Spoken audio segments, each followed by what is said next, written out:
கோரிமேடு சுப்பையா நகரை சேர்ந்த புவனேஸ்வரி வேல்ராம்பட்டு தனியார் கல்லூரி ஒன்றில் பிகாம் 3ஆம் ஆண்டு படித்து வந்தார். இவரை விரட்டி காதலித்த மூலக்குளம் லோகேஸ்வரன் உடனடியாக திருமணம் செய்து கொள்ள வற்புறுத்தியுள்ளார். இந்த மாதத்தோடு கல்லூரி படிப்பு முடிவடைய உள்ள நிலையில் லோகேஸ்வரனின் காரை நம்பிய புவனேஸ்வரி திருமணத்திற்கு சம்மதித்துள்ளார். இவர்களுக்கு இரு வீட்டார் ஒப்புதலுடன் கடந்த டிசம்பர் மாதம் 4ஆம் தேதி திருமணம் நடைபெற்றது. திருமணத்துக்கு முன்னதாக தன்னை ஜிப்மர் மருத்துவமனை ஊழியராக கூறி வந்த லோகேஸ்வரன் அங்கு ஒப்பந்த ஊழியராக பணியாற்றி பின்னர் வேலை இல்லாமல் இருந்துள்ளார். அவர் வேலை இல்லாதவர் என்ற உண்மை தெரிய வந்ததால் கணவன் மனைவிக்கு இடையே தகராறு ஏற்பட்டுள்ளது. மேலும் திருமணத்திற்கு பிறகும் கல்லூரி படிப்பை தொடர்ந்து வந்த புவனேஸ்வரி மீது லோகேஸ்வரனுக்கு சந்தேகம் இருந்துள்ளது. இதனால் புவனேஸ்வரி செல்போன் வைத்துக் கொள்ள அவர் அனுமதி மறுத்துள்ளார். அவன் என்ன 2 மணி 3 மணி விட்டா டார்ச்சர் பண்றான் தத்தா. உடல் ரீதியாகவும் மன ரீதியாகவும் தூங்கினா கண்ணை இப்படி பிரிச்சு வச்சு நீ மட்டும் தூங்குறியடி, என்ன மூச்சு பாருடின்னு சொல்லி எழுப்புவானா என் பிள்ளைய.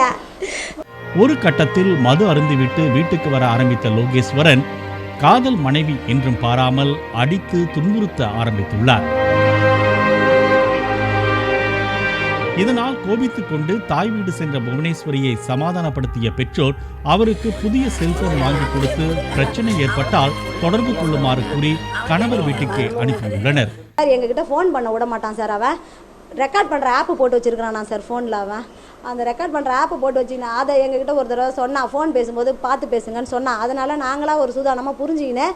அவட்ட எதுவுமே கூட கேட்க மாட்டோம். நேராக வந்தால் மட்டும்தான் சார் கேட்போம், நல்லா இருக்கிறியாம்மா, நல்லா வச்சுக்கிறாங்களா, அவ்வளோதான் சார் கேட்போம். அவங்களோட இது வரைக்கும் நாங்கள் எதுவுமே பேசினதே கிடையாது சார். இந்நிலையில் கடந்த புதன்கிழமையன்று கணவர் வீட்டில் சடலமாக தொங்கியுள்ளார் புவனேஸ்வரி. என் பிள்ளைய லவ் பண்ணுறேன்னு சொல்லி ஏமாத்தி என் பிள்ளைய சீக்கிரமாக கல்யாணத்தை பண்ணி என் பிள்ளைய நானே மாத்தாலும் அடிச்சு சாவிட்டாங்க.